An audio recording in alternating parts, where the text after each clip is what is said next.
Halo Mets, selamat datang kembali lagi di M-Podcast, podcastnya manajemen pendidikan. Nah hari ini kita kedatangan tamu yang lagi-lagi spesial nih dengan Bapak siapa nih Pak?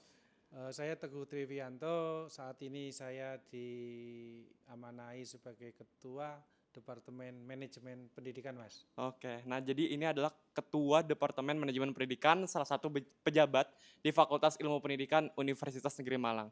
Nah hari ini kita ingin bahas-bahas lebih mendalam terkait program studi manajemen pendidikan, entah itu S1, S2, atau S3-nya. Tapi sebelum itu mungkin Pak Teguh kesibukannya apa nih belakangan ini? Ini di kampus Universitas Negeri Malang, barusan selesai kegiatan penerimaan mahasiswa baru untuk Oh, jalur tulis gitu ya, oh baru gini. selesai kemarin. Kemudian saat ini kampus Universitas Negeri Malang menyiapkan untuk seleksi mandiri. Oh, gini. Kemudian sekarang teman-teman mahasiswa sudah memasuki fase-fase akhir menjelang ujian akhir semester. Biasanya di akhir-akhir ujian akhir UAS ini juga teman-teman yang tidak kuliah, dalam tanda petik tidak kuliah, tidak pembelajaran, mereka ujian skripsi, Oh, iya tesis, iya. disertasi. Nah itu padat di akhir-akhir Hmm. semester ini, Mas. Ini karena ini udah mau menjelang akhir semester genap ya. Betul. Nah, jadi Biasanya mahasiswa itu memanfaatkan akhir semester genap ini hmm. karena ada semester antara. Oh ya Nah, ya. jadi masih panjang dan mereka akhirnya banyak terutama ujian-ujian skripsi, tesis, disertasi itu di masa-masa ini gitu, Hmm. Mas. Kalau dari mahasiswa Departemen Manajemen Pendidikan ini ada nggak sih Pak yang banyak ngambil di semester antara? Secara spesifik sebenarnya kita ada semester antara, tapi tidak ada perkuliahan di semester antara. Hmm. Perkuliahan yang ada di semester antara ini itu terdiri dari yang sekarang itu Hmm. KKN. Kuliah kerja nyata. Ya, dulu disebut KKN ya. Hmm. Sekarang disebut namanya UM Belajar Oh. ke Masyarakat. Nah, itu UBM berarti. UM BBM. Oh, BBM. Uh, Oh. UM Universitas Negeri Malang Belajar di Masyarakat. Oh ya Ya, berarti kira-kira begitulah. bukan bahan bakar minyak ya tapi Bukan. BBM Nah, belajar ke masyarakat. belajar ke masyarakat, Hmm. kemudian yang semester antara untuk mahasiswa yang beraktivitas, kemudian kalau ujian tetap jalan ujian skripsi, tesis, disertasi, tapi Hmm. tidak ada pembelajaran. Semester antara itu ada, tapi bukan untuk pembelajaran, tapi untuk kegiatan-kegiatan yang seperti saya sebutkan Oh, tadi, ini. termasuk magang, Oh ya gitu ya. benar-benar.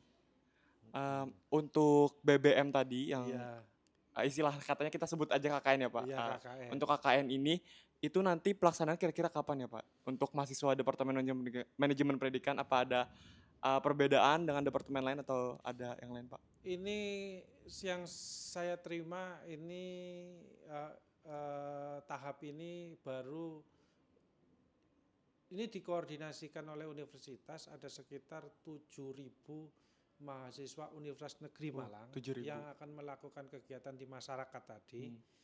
Dan sekarang sedang tahap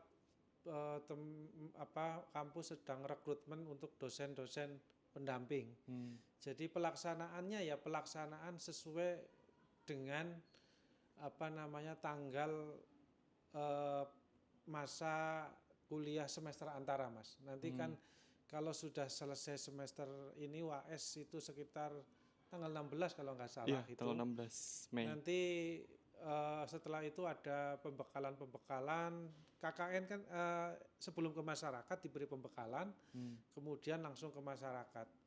Karena ini programnya universitas, tentu saja setiap kelompok, setiap pos gitu ya, Hmm. itu terdiri dari berbagai macam prodi yang ada di UM. Oh. Tidak kemudian ngeblok satu fakultas, satu departemen, satu prodi itu satu, tapi Hmm. biasanya karena untuk melakukan pemberdayaan masyarakat dan di masyarakat itu adalah variatif, Hmm. maka latar belakang disiplin prodinya juga variatif, Mas. Hmm. Jadi itu nanti mudah-mudahan awal Juni sudah ada kepastian semua, atau mungkin pertengahan Mei ini saya kira panduannya sudah ada. Saya kira sudah ada, Mas.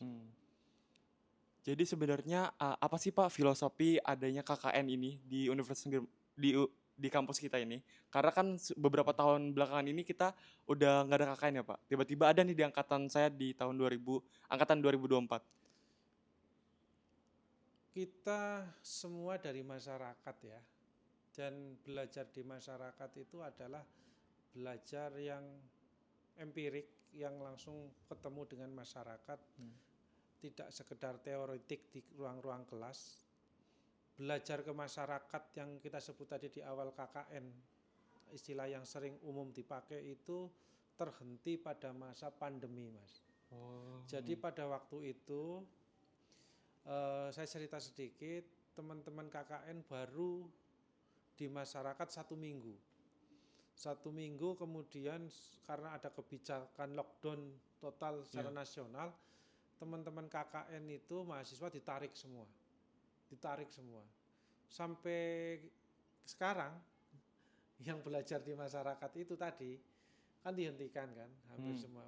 Sebenarnya bukan tidak ada atau tidak penting, atau kenapa sekarang muncul lagi, bukan itu pertanyaannya. Karena pada waktu itu situasinya darurat. Ya kan memang hampir semua kan nggak mungkin kita akan belajar di masyarakatnya sedang di lockdown. Nah, ini situasinya mulai normal dan kemudian sudah cukup kondusif untuk kembali belajar di masyarakat lagi. Saya kira ini satu hal yang positif, karena tadi yang saya sampaikan bahwa belajar di masyarakat itu secara empirik itu lebih dekat, lebih nyata dibanding misalkan, karena selama ini di kelas dan secara teoretik itu akan lebih bagus lah hasilnya. Kami memandang itu, Mas. Jadi sebenarnya UM ini konsisten mendelegasikan mahasiswanya untuk terjun ke masyarakat nih lewat program KKN atau sekarang namanya BBM tadi. Nah itu. Tapi kemarin sempat terhenti karena adanya COVID. Nah ini informasi penting untuk teman-teman, apalagi mahasiswa angkatan 2024, mahasiswa angkatan saya yang mungkin akan merasa kayak, oh ini uji coba nih, kenapa kita diuji coba, ada KKN dan sebagainya. Tapi sebenarnya sudah konsisten dari tahun ke tahun, cuman sempat terhenti karena adanya isu COVID-19 di tahun 2020-2021-an. Dan menyebabkan masyarakat terbatasi aksesnya dan sebagainya. Saya kira itu, Mas. Ya mudah-mudahan ini menjadi manfaat yang positif ya bagi teman-teman mahasiswa.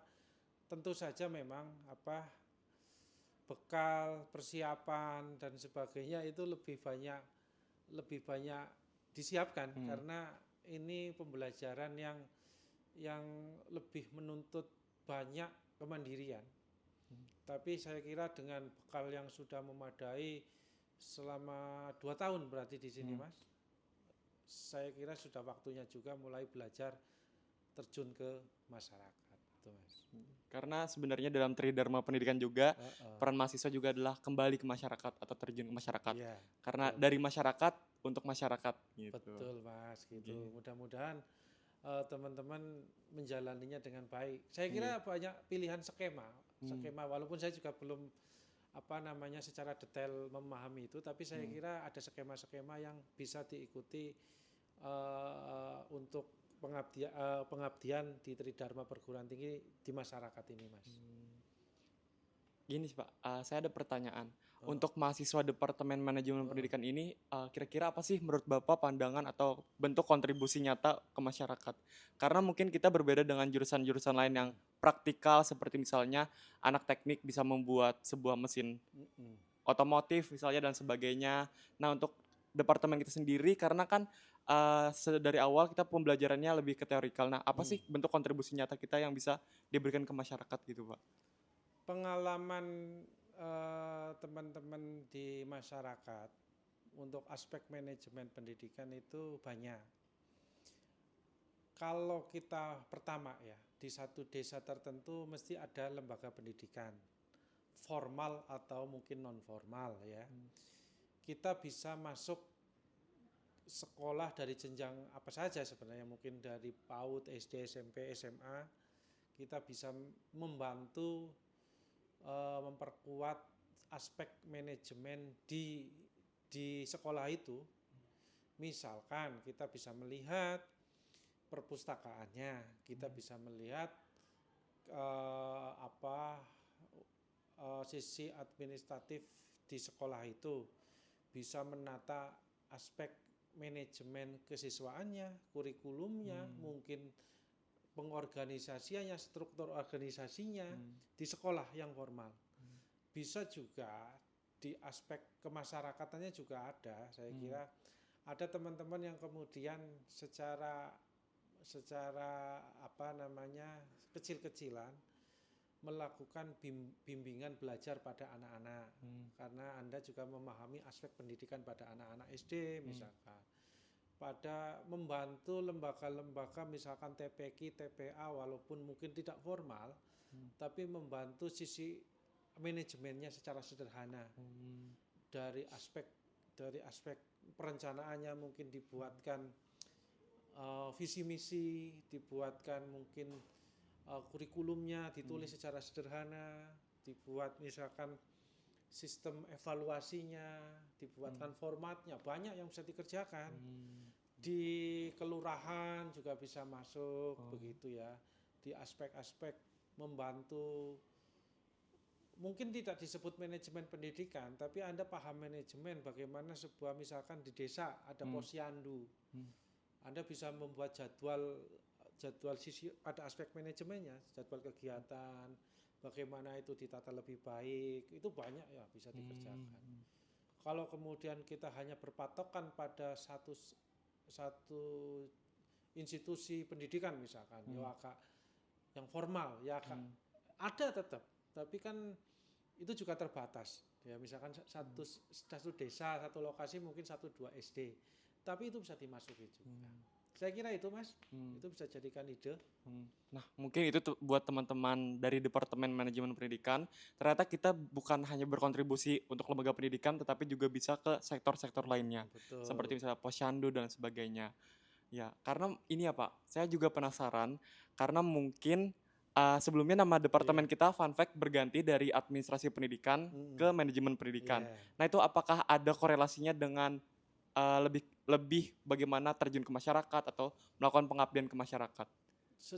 Ini secara pandangan itu secara umum teori manajemen kan ada yang pertama menyamakan manajemen dengan administrasi. Ada juga yang membedakan bahwa manajemen dan administrasi itu berbeda gitu ya. Secara teoritik, faktanya kedua nama itu diakui secara nomenklatur aturan pemerintah. Ada administrasi pendidikan, ada manajemen pendidikan. UPI Bandung masih menggunakan nama administrasi pendidikan. Kita kemarin menggunakan nama itu, tapi kita berpandangan bahwa sejak pertama kali berdiri S2 dan S3 kita namanya manajemen pendidikan. Sementara S1 kita masih administrasi pendidikan. Departemen kita juga. Nah, ketika itu kita kan akan menyesuaikan. Nah, penyesuaian itu tidak mudah. Penyesuaian yang mudah karena itu dilakukan oleh rektor kalau universitas itu berbentuk PTNBH. Jadi pembukaan dan penutupan universitas yang berbentuk PTNBH itu bisa dilakukan oleh rektor. Berbeda dengan kampus yang berstatus namanya BLU, di bawahnya PTNBH itu ada BLU, di bawahnya lagi ada namanya Satker, Satuan Kerja. Itu yang bisa merubah itu adalah Kementerian Pendidikan Tinggi di Jakarta. Nah, karena kami memandang perubahan itu lebih mudah dengan status PTNBH dan tadi latar belakang S2, S3 kita juga sudah manajemen pendidikan, maka yang S1 kemudian melakukan perubahan itu gitu Mas. Ceritanya itu. Nah, pilihan-pilihan itu Saya kira lebih longgar di kampus-kampus yang PTNBH tadi. Oh, contohnya di UM kampus kita Contohnya ini. di UM begitu. Oke. Itu tadi teman-teman terkait informasi ada KKN dan juga terkait perubahan nama Departemen Manajemen Pendidikan yang sebelumnya adalah Administrasi Pendidikan. Baru-baru aja berubah dan juga menjadi jawaban tadi dari jawaban Pak Teguh menjadi jawaban dari pertanyaan teman-teman, kenapa sih nama departemen kita tiba-tiba berganti dan lain sebagainya. Gitu, oke. Mungkin untuk sesi podcast hari ini sampai di sini saja Bapak. Sampai jumpa di video-video selanjutnya.